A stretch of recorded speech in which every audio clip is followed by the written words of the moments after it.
Hi and welcome to the Geek Legion of Doom. This is an action movie review and I'll be having a look at that movie, Tomorrow When the War Began. Now I'm not actually sure if that title entirely makes sense if I'm completely honest, but hey, who am I to judge? So this is an Australian film budgeted around $20 million and apparently it was actually based on a novel, a series of novels, this being obviously the first book I would assume. It's pretty much Red Dawn. So if you've seen Red Dawn, it is this film, especially the remake version. This is basically the Australian equivalent. So very much like Red Dawn, you have a group of teenagers who basically end up sort of going off camping for the weekend. I think there's 7 or 8 of them all together. And they're all around sort of 18, around that kind of age group. And they go off for kind of like in this sort of wilderness on the outback somewhere for a kind of camping weekend.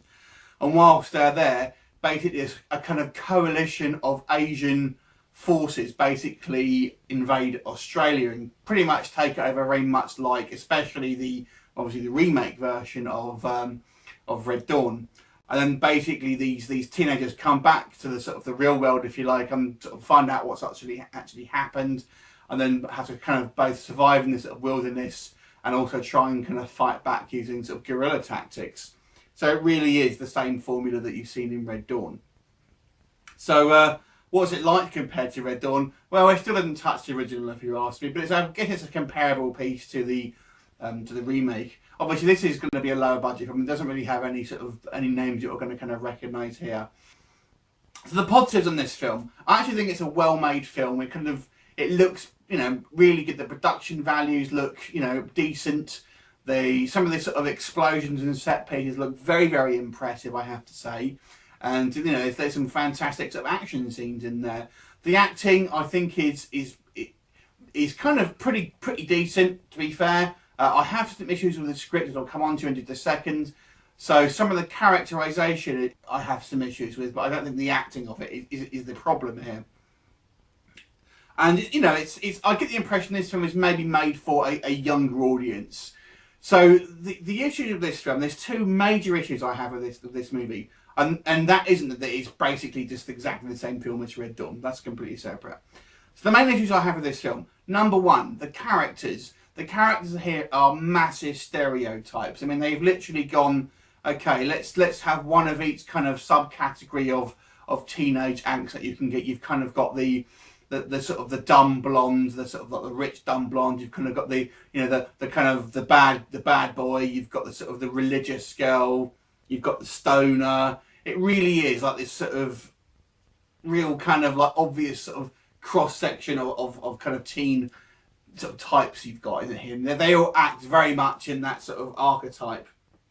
So that's the first issue. So that's really down to the script, and also the other main issue I have here is the actual enemy forces. Now we're not actually told who they're from. I'm guessing that to try and be politically correct, but what we can, I guess we're safe to assume, we're told on the radio that there's a coalition, and that's all we're sort of told. But they're of Asian descent, so we're guessing they're probably North Korean and Chinese. I mean, they've got a kind of star symbol on their helmets, and these are the most incompetent soldiers you've ever seen, who are basically, it looks like they've trained in the stormtrooper, sort of school of shooting and things like that, and they just don't seem to have any sort of real skills of soldiering. I mean, they literally get sort of outmaneuvered by every turn by a bunch of teenagers with no experience in these things. So it's a little bit ridiculous. It goes a little bit too far in that respect, I say.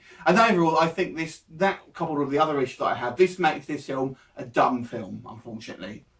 It kind of looks very pretty. Like I said, I get maybe the impression this was possibly aimed at a younger audience. I'm not familiar with the book at all, so I don't know if that's the case, but it just seems to me like this is made to be a kind of a film that people just don't really think of it. It's just an action film and look at the pretty explosions, stuff like that. The characters seem far too two-dimensional, and as I say, the bad guys, there's no character. We don't really see any sort of, no time is spent developing them until they're pretty much just faceless soldiers ultimately. At least in Red Dawn we had a little bit of screen time with them to sort of have a look at maybe their sort of characteristics, especially in the original Red Dawn.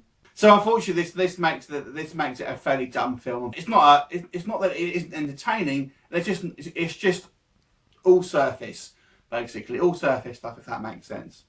Now I understand this is actually going to be a trilogy of films, or at least a trilogy of films. And this is the first one. It's the only one is currently fully completed at the moment. So maybe the other films will have a little bit more to them. Who knows? But as it stands at the moment, this film is pretty much a carbon copy of Red Dawn, but not as good, unfortunately. So I'm going to give this one a 5.5. It's a decent film to look at. You know, it's pretty. If you want something pretty much, we can switch off your brain and you just want an action film. It's not a particularly gory film. There is obviously, it being a war film, there's obviously, you know, a reasonable amount of sort of people getting shot on screen, but there's nothing particularly gratuitous. So 5.5 for me. Have you seen it? What did you think of it? Leave me a comment. I look forward to seeing you next time. Bye for now.